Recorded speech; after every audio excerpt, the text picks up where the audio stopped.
In a small port on the edge of the wilderness, candlelight is like a beacon against the unknown. The mists rise every morning and drift away in the daylight, but at night, something is coming, knocking. Strange graffiti appears on blank walls. People mutter in their sleep and share dreams of ancient, dark shadows. Good evening, everyone, and welcome back to the Red Quills for the spookiest episode of the year. Today we're discussing how to make a scary map for a Halloween special. This is the video for all Lovecraft and mystery fans out there. If you're running a TTRPG campaign, if you are exploring some kind of eldritch horror from the deeps or some unknowable threat from the edge of consciousness, this is a tutorial to create a map for your campaign. Hello adventurers and welcome back to the Red Quills, and don't worry, this is not going to be as spooky as all that. I'm not hugely into Halloween, I'll be honest, being down here in Australia, but I am aware that a great deal of my audience is American. I know that's a bit bigger over there. So I'm actually wearing my most non-confrontational jumper, and I've done my hair so that I appear to be nothing more than the average map maker. And I will leave the spookiness and the scariness to this latest map of New Song. So this video is actually the crowning jewel of our latest series in which I've been creating maps for different genres of TTRPGs. And I've done various styles of fantasy, I've done sci-fi, I've done horror maps. But for this particular map, it's been requested that I do mystery and Lovecraft. And because it's Halloween, or it is soon, I thought that this was the perfect opportunity to do that. This is also the last video, by the way, before I start the November challenge that I've been talking about on the Discord and in the various posts that you've seen coming out. So if you haven't heard about that, I'll talk about that more later in the video, or you can join the Discord in the link below. But first, let's talk about creating this map. This is the map of New Song that I've created. It is a layered map. I've used only black and white and a couple of colored pencils to create it. And I've used the UV ink pens, the Moonlight pens from the Shop of Many Things, that I have previously used to create other maps that are really, really striking. So I'm going to revisit them for this episode so we can add in not only some layered information, but a real feeling of creepiness that's going to make this map really hit home. So in order to create this map, what we're going to do first is we are going to grab an A3 sheet of black watercolor paper. I'm going to take it from there. Now, this isn't the first time that I've used black paper for the maps on this channel, but if you're new here or if you haven't used it before, I'm going to warn you first that although it's absolutely a really striking choice to create a map, and I think aesthetically it really, really works for this particular genre, it is an unforgiving color because a gradient is much easier to create on white paper. On black paper, it's much more unforgiving unless you're working with a stark white. So I've got several tools here that are going to give me white, and they all come with their own upsides and downsides, as opposed to the much wider variety of colors and shades you can use in white paper. So for instance, as I go through and I sketch out the township, and I'm going to talk a little bit more about what landmarks and perspectives we need to be using for that. But first I'm going to talk about these materials.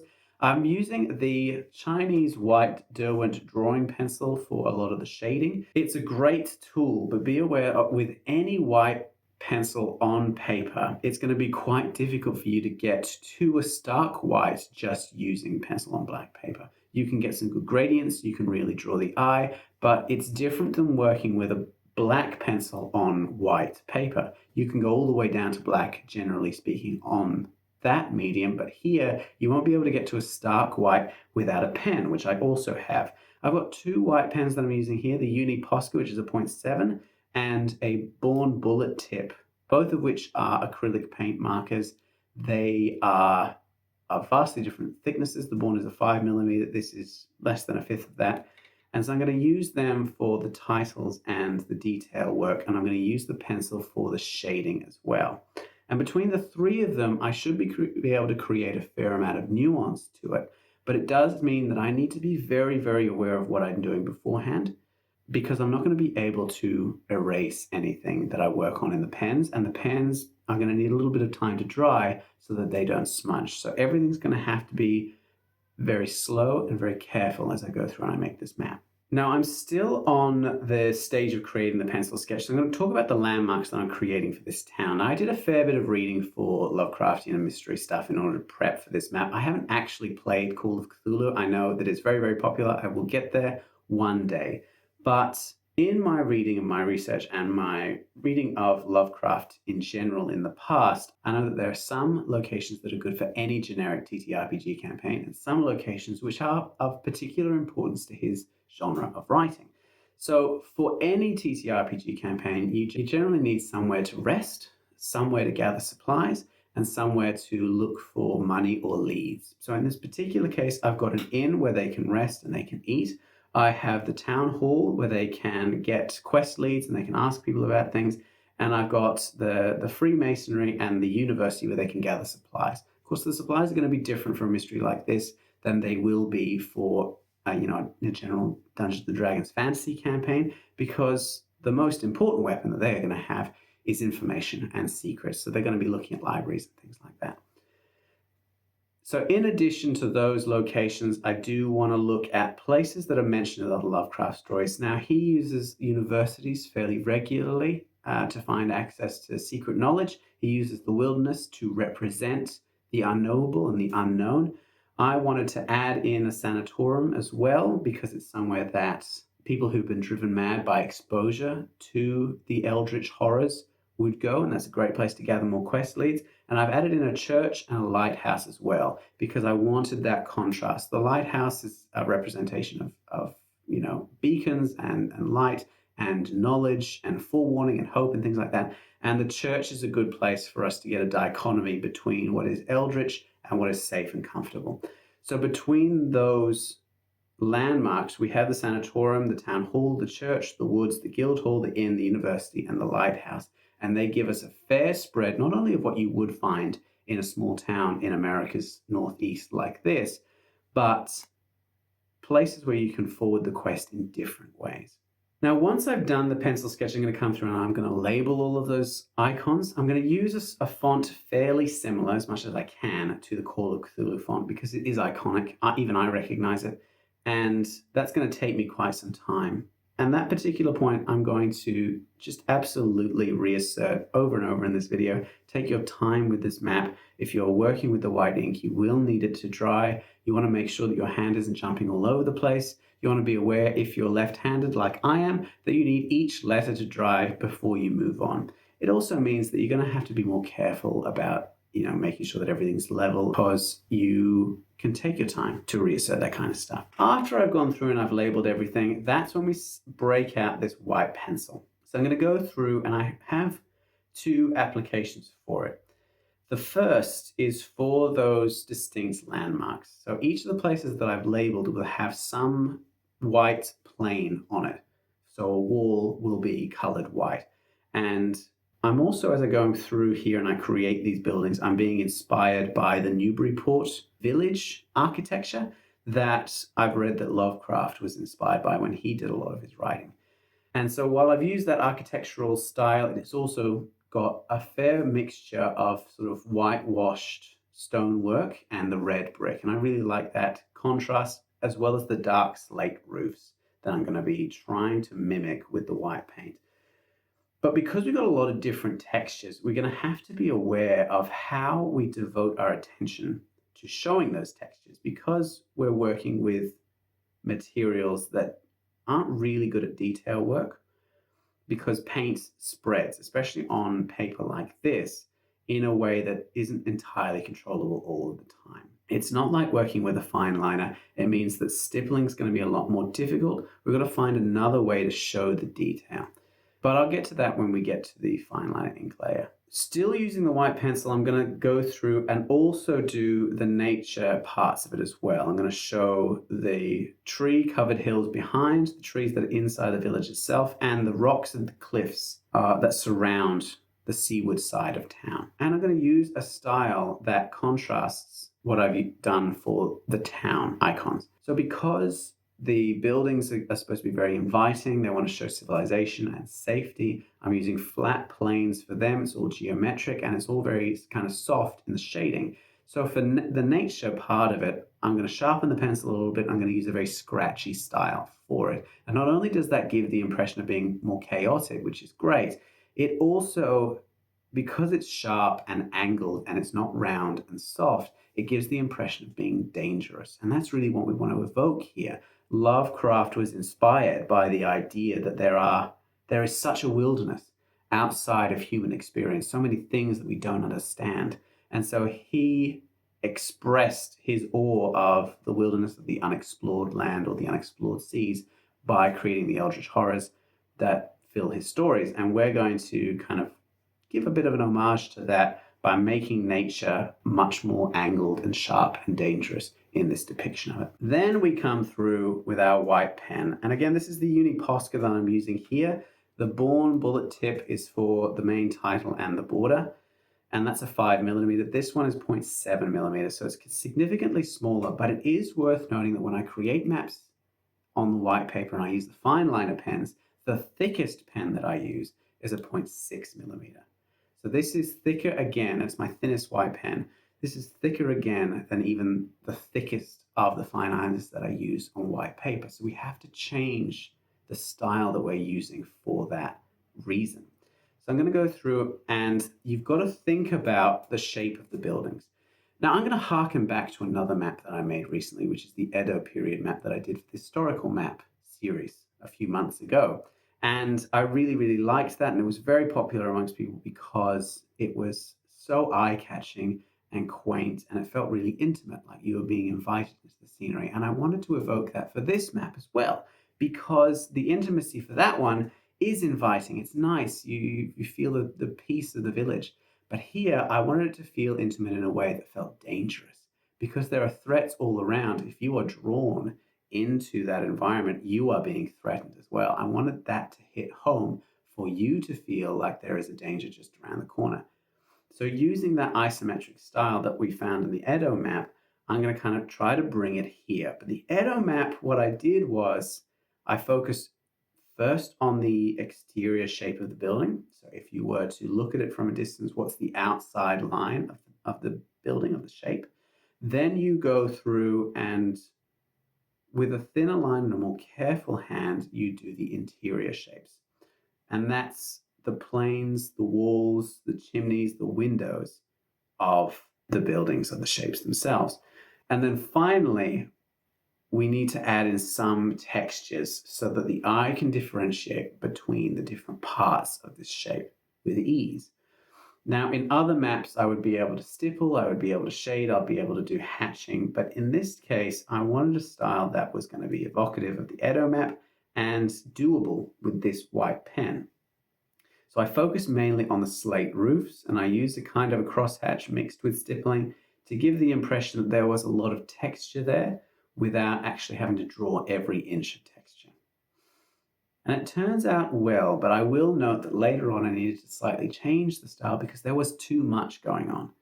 And that's something that you might have to do as well. Be aware that when you're creating your own maps for your own TTRPGs and you're trying an aesthetic that you haven't tried before, you're working with materials you haven't tried before, there is a lot of trust the process there, but there is also always the opportunity to finish a step of the process, look at it and say what's working, what's not working, and change your approach between steps like that.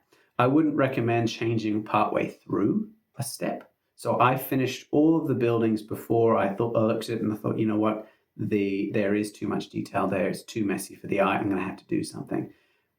Always wait until you finish a particular step before making a decision like that. Otherwise, it is going to get really messy. So I'm going to go through, this is the longest step. And again, being very, very careful, making sure that the perspective is maintained, making sure that I'm very careful that I don't smudge these lines. I am left-handed, so I worked right to left. If you are right-handed, I would recommend working left to right.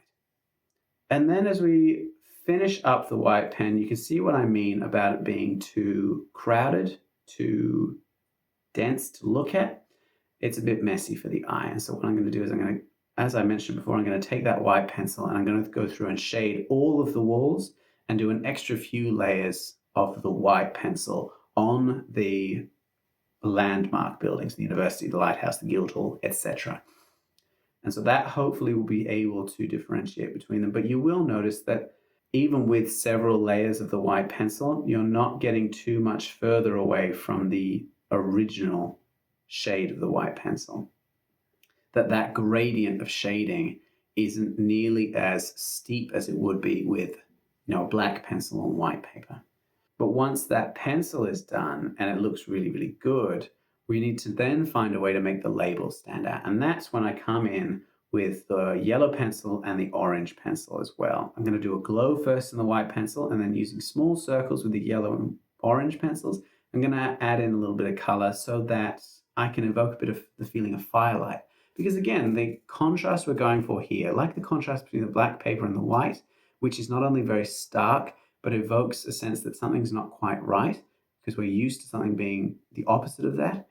I wanted there to be a contrast between what we know to be safe, which is the candlelit labels, and what is unsafe, which is the next step they're going to be going for, which is the UV ink. Now I'm going to grab out this Moonlight pen from the Shop of Many Things. Now I've used them for maps before, most notably the World Tree map that I did towards the start of the year, which was just absolutely gorgeous, if I can be honest with you guys.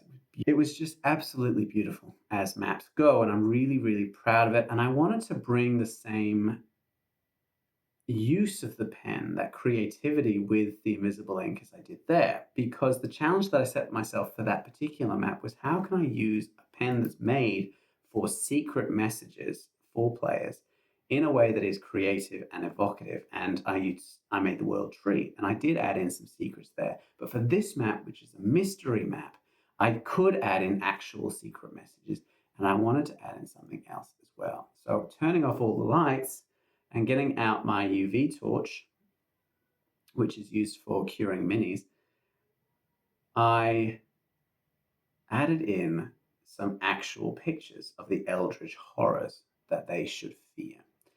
Only a few of them, and again, you can see the scratchy style that I'm going for is similar to the scratchy style that I did for the nature, and I wanted to avoid a realistic style, a soft style. I wanted it to look like they weren't quite real, that they were there, but they weren't part of our understanding of reality. So I'm going to go through and add those in, and then I'm going to start adding in a few notes, a few secrets and tricks and references to TV series as I go through. And this is the part where I add the lore into the map. The rest of it is the picture. A picture is worth 1,000 words. That map does give us a great deal of information about the time period, about the location, about the culture and the climate and the society, the history of the town.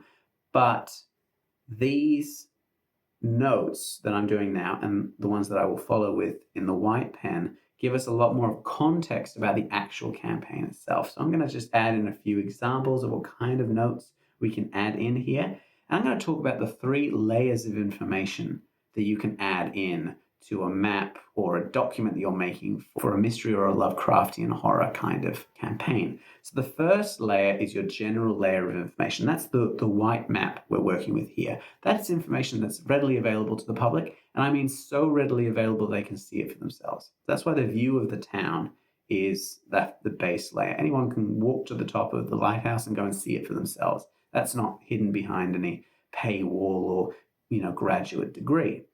The second layer of information is the one that sets the players apart from the public. That's the information that you give to them at the start of the campaign. That's what this map really is.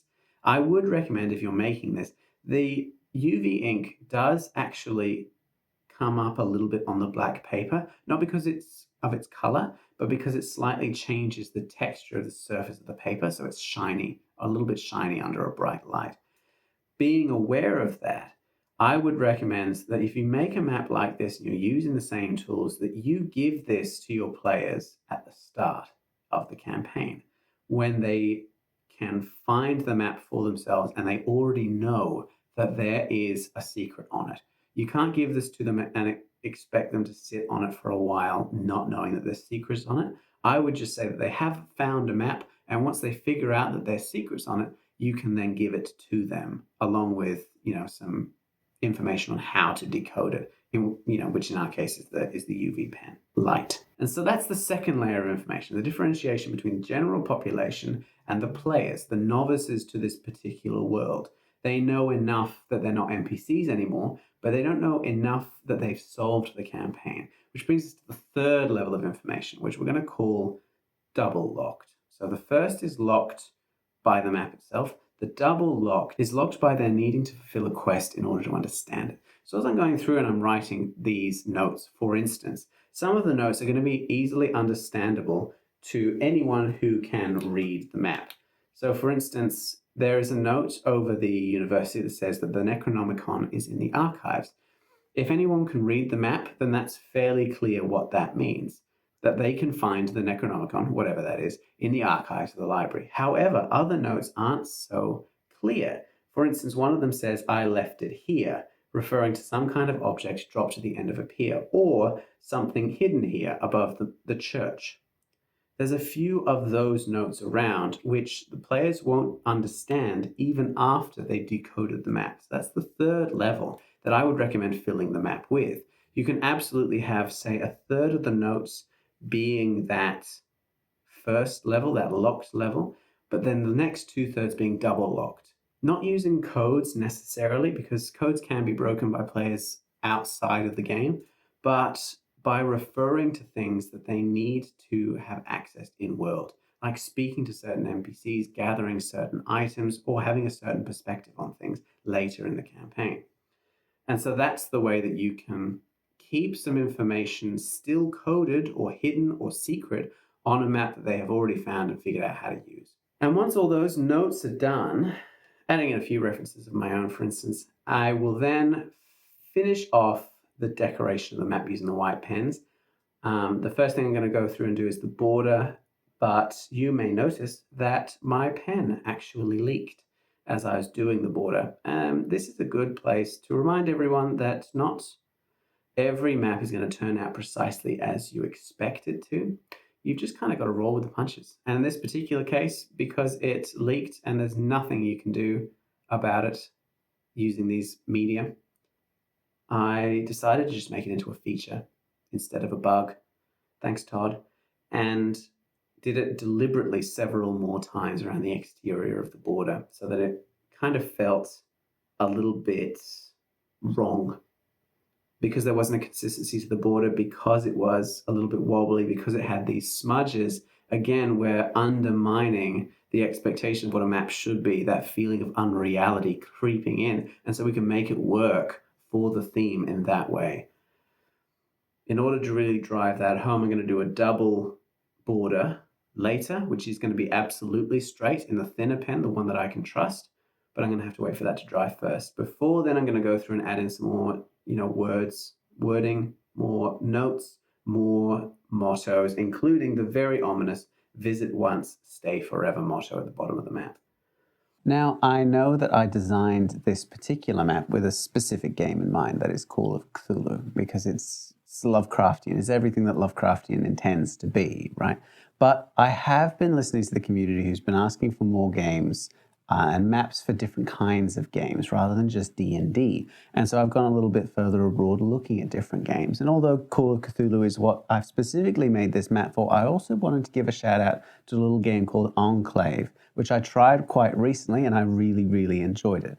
ENCLAVE is a Diceless TTRPG. It's a very rules-light system, but it's really easy to play. And when you do so, generally speaking, every single time you play, you'll need a different map. It's not a long-form kind of TTRPG like D&D is. Instead, it's made off of different prompts that you start the game with.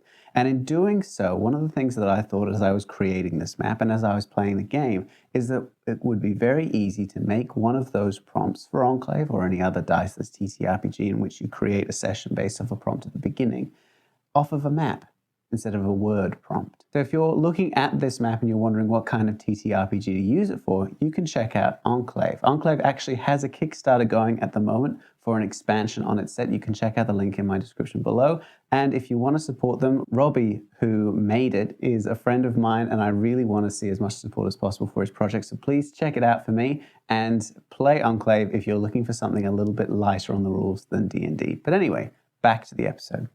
And then, once all that is done, we've finished. We've got a finished map of New Song, the perfect setting for a Lovecraftian mystery campaign. What do you think? Do you think it turned out really well? Are you going to be able to do it for yourself? Do you have any questions? Stick them in the comments below. If you found this video helpful, if you enjoyed the rest of the series, please like the video and subscribe. I'm always happy to answer any questions that you might have, or do requests if you want to stick them in the comments below. As I mentioned earlier in the video, I am coming out in, I think, 2 days with the first of my November series. So I'm turning 30 at the end of November, and I wanted to finish my 20s off in the same vein as I lived them, which is to do something foolish without thinking through the consequences. So to celebrate my 30th birthday, I'm doing 30 maps and 30 videos, which means I'll be coming out with one per day, which is absolutely insane.